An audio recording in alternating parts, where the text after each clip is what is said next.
zelo obširno vprašanje, ja. Najprej bi seveda odgovorila na to, kako oziroma koliko se mi zdi pomemben festival za Slovenijo. Izjemno pomemben. Festival Teden slovenske drame je v bistvu edina inštitucija, ki se temeljito posveča slovenski dramatiki. Na festivalu se slovenska dramatika tako promovira, seveda z Grumovo nagrado, s tem, da so uprizoritve slovenskih besedil na odru. Potem pa je tu zelo pomembna dejavnost izobraževanje dramskega pisanja. Zdaj, v zadnjih letih je seveda to vlogo nekoliko oziroma prevzela tudi AGRFT, ampak še preden je bilo dramsko pisanje sploh na AGRFT, je festival že začenjal z delavnicami, z bralnimi uprizoritvami in vsem tem. Tako da se mi zdi, da je zelo pomemben, nekako, bom rekla, tvornega pomena za slovensko dramatiko. Potem, kako se je spreminjal odnos do pisave od leta 1979 do danes, v bistvu ne vem. Vem, kako se je spreminjal odnos do pisave od leta, ne vem, 2005 do danes, ampak pred tem je bolj stvar nekakšnih, ne vem, pogovorov, govoric, tako rekoč, ker ne vem, mislim, vem, da je bil avtor bolj v ospredju, kot je danes, to je pač nekje neko, recimo temu, zgodovinsko dejstvo, ampak sicer pa, ne vem, pisava se je spreminjala v teh letih zelo, oziroma pač, ne vem, kaj je to dramska pisava, se je postavilo pod neko vprašanje, oziroma se postavlja venomer pod vprašanje. Odnos do dramatike se seveda spreminja, zdaj pa pač v skladu s tem tudi sam festival Teden slovenske drame. In ja, kaj je to nekako v bistvu to, no.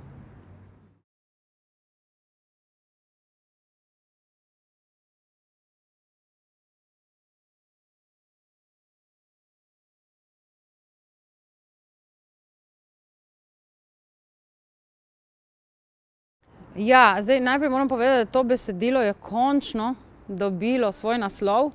V zadnjih letih se pojavlja pod različnimi naslovi, tako da zdaj naslov tega besedila je Ti si čudež. Zdaj, kar se tiče navdiha za besedilo, vsekakor tudi likovna umetnost. Likovna umetnost mi je na splošno, posebej se mi zdi mogoče še bolj v zadnjih letih kot prej, zelo navdihujoča, zelo pomembna, ne vem, oziroma vse, kar se tiče nekje, bom rekla, vizualne umetnosti, mislim tudi recimo performance, tudi te neke mejne, kot rečemo, prakse, so mi v veliko inspiracijo, tako da ja, absolutno tudi iz likovne umetnosti. Sicer pa, ja, saj ne vem, mislim, kar se tiče tega besedila, dogaja se v enem trenutku, s tem, da ta trenutek se razteza v prihodnost in v preteklost, se pravi, ta misel, ki se odvija v teh nekaj trenutkih, zmore pač potovati skozi celo zgodovino oziroma tudi v prihodnost, tudi na polja, recimo temu, nerealna oziroma neoprijemljiva oziroma, ne vem, se pravi, onkraj, jaz uporabljam, se mi zdi, da v tekstu besedo onkraj, tam čez.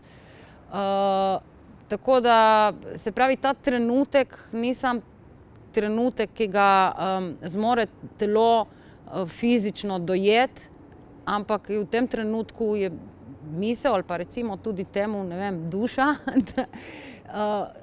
zmora potovati tako v preteklost kot v prihodnost, kot vsepovsod. No, in to mi je bilo nekje pri tem tekstu pač izziv.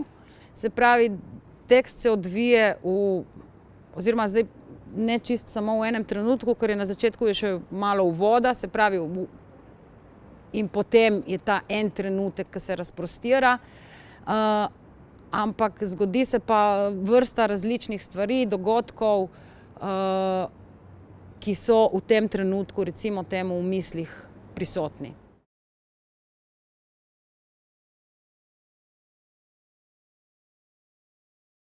Nazadnje, ko sem recimo brala oziroma šla čez ta tekst, kar je bilo nedavno, ko sem ga še malo popravljala,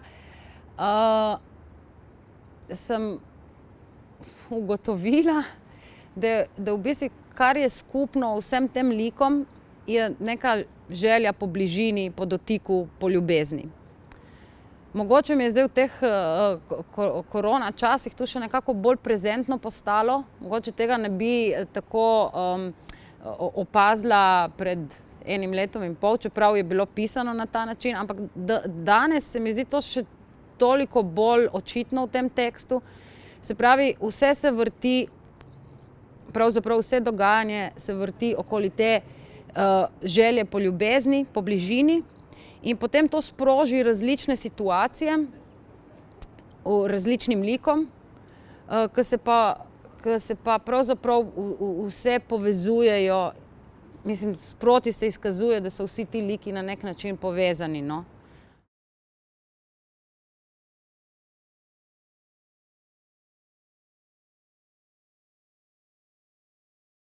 Mislim, glasba kot taka mi je tudi zmeraj zelo pomembna. Pomembno mi je, katero glasbo poslušam medtem, ko pišem.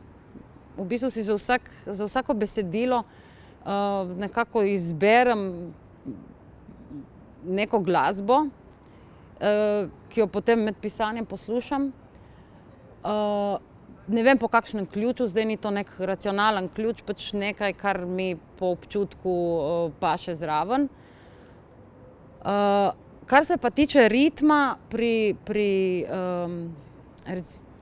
tekstih mojih, ja, vsekakor težim k temu, da bi bil tekst, govorjen tekst, da bi se slišal kot neka glasba, recimo temu. Se pravi, ja, pač ritem, poudarki, ne vem, izbira besed, sičnikov, šumnikov, vse to mi je zelo pomembno in vedno, ko pišem, berem tekst na glas in se poslušam.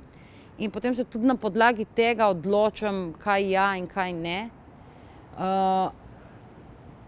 Tudi, mislim, okej, sintakso imam mogoče malo težav, pač zaradi svojega primorskega narečja, ampak načeloma mi je predvsem pomembno, da stavek, da meni seveda, zdaj ne vem, kako zveni drugim, ampak da meni zveni kot, recimo temu, glasba, no. Tako da ja, pač tekst, mislim, ena od enakovredno pomembnih prvin pri pisanju je ta, da se tekst sliši kot glasba, no. In recimo, če sva se prej pogovarjali o likovni umetnosti, recimo mi je tudi izziv vedno znova, da tekst tudi, ne vem, kako bi zdaj to ubesedila, ne vem, da zbuja tudi vizualne asociacije, se pravi, da ga tudi na nek način vidiš, no. Ne vem, da so vizualne asociacije, da poskušam vizualne asociacije narediti čim bolj močne. Se pravi, da uporabljam barve tudi tam, kjer ni potrebno. Mislim, ni potrebno v smislu, ne vem, v didaskalijah mogoče ni potrebno napisati, kakšne barve obleko nekdo nosi, ampak recimo prav pri tem tekstu, se pravi pri tekstu Ti si čudež, nominiranem tekstu, recimo so ti prizori zelo barvni, bom rekla, se pravi, najprej je ta bela, bolnica, vsi so v belem, to dekle, ki tu umira, je pač najmlajša, nekje recimo temu nedolžna, je ta pač bela barva. Potem je v drugem sklopu prizorov je tudi veliko bele barve, ampak je je pa veliko tudi mehanizacije tam in tam sem si predstavljala bolj eno tako sterilno, belo, pač na nek drug način. Potem so ti prizori, kjer je vse živo pisano, so te obleke, ki so poudarjeno pisane, se pravi, da so te neke barvne, vizualne asociacije, medtem ko bereš, močne. Zdaj, meni je bistveno pri pisanju mi je bistveno, kako bralec to doživlja. Kot prvo bralec, ne pa gledalec. Se pravi, ko prvi pač recimo temu, da je prvi bralec režiser, se pravi, da besedilo v njemu vzbudi neke asociacije. Zdaj, kako jih bo on prevedel v odrski jezik, ni moja stvar. Ampak kar pa je moja stvar, je ta, da mu tekst vzbudi določene, pač ne vem, misli, spomine, vonje, barve, zvoke in vse to. In recimo, pač zaradi tega v bistvu se trudim nekako vpeljevati vse te komponente in zelo zavestno tudi na tem vedno delam, no. Tako.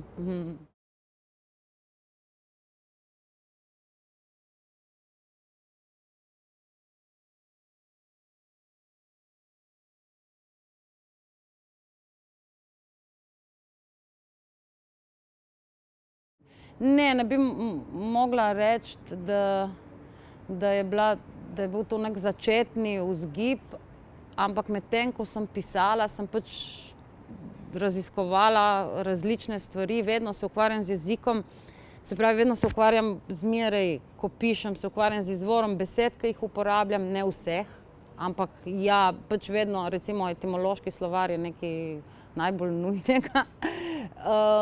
Se pravi, od kje besede izvirajo. Recimo tu mi je bila ta razprava zanimiva prav pač zaradi tega, iz sebe, je ves iz sebe pač in tukaj mi je bilo to pomembno prav zaradi tega, ker se to zgodi, se pravi, v tem trenutku, o katerem sem že govorila, in v tistem trenutku, ki je tako kratek, se ne bi moglo vse to zgoditi, kar se zgodi v drami, če ne bi, recimo temu nekako realno gledano, če ne bi liki bili v tistem trenutku vsi iz sebe. Se pravi, na nek način so vsi iz sebe, da se lahko drama zgodi. In zato mi je bilo pa pomembno to vključiti v sam tekst.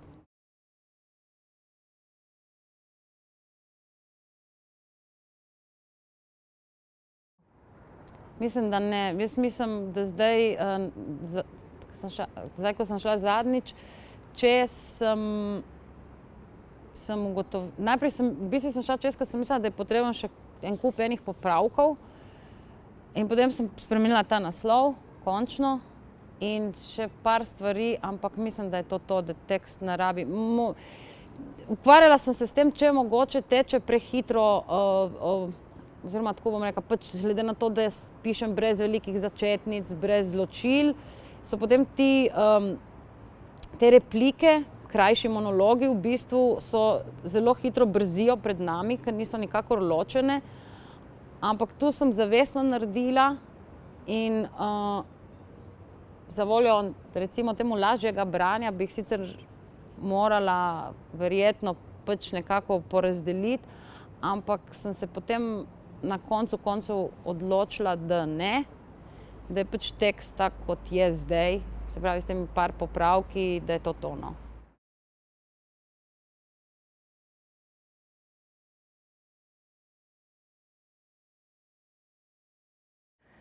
Vsekakor je naročilo vplivalo na to, da je tekst nastal.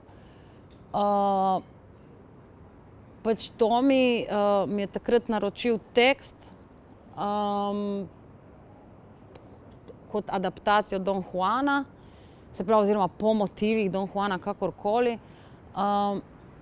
In potem pa sem napisala ta tekst. Tekst je nastajal čisto neodvisno od predstave, tako da mislim, medtem ko so oni že imeli vaje, sem spisala tekst, nisem hodila na vaje. In potem so oni v bistvu ta tekst inkorporirali v njihovo predstavo. Ampak potem teksta nisem več, od takrat naprej se teksta nisem nič dotikala, v bistvu nič popravljala. Tako da pravzaprav to, kar je danes pod naslovom Ti si čudež, je v 99% isto besedilo kot tisto, ki je šlo, ko sem ga poslala Tomiju, ne vem kdaj, aprila 2018. Samo pač naslov je drugačen. In tekst mislim tudi, da je bil uprizorjen skoraj v celoti. Meni se zdi, da niso kaj dosti črtali, mogoče tu pa tam kakšno stvar. Je pa seveda v predstavi še ni naslova ogromno teksta, ki pač ni ta drama, pač pa so to pač na podlagi njihovih improvizacij, njihova besedila. Se pravi, besedila ustvarjalne ekipe predstave še ni naslova v Mladinskem gledališču. Ampak pač to je pač besedilo predstave, medtem ko tekst sam je pa tak, kot je, pač to, kar je bil nominiran, je pa tisto, kar sem jaz napisala, no. In ja, vsekakor ne vem, če bi ta tekst verjetno ne bi, ali pa mogoče v kakšni drugi obliki bi nastal, pač če ne bi bil naročen, seveda.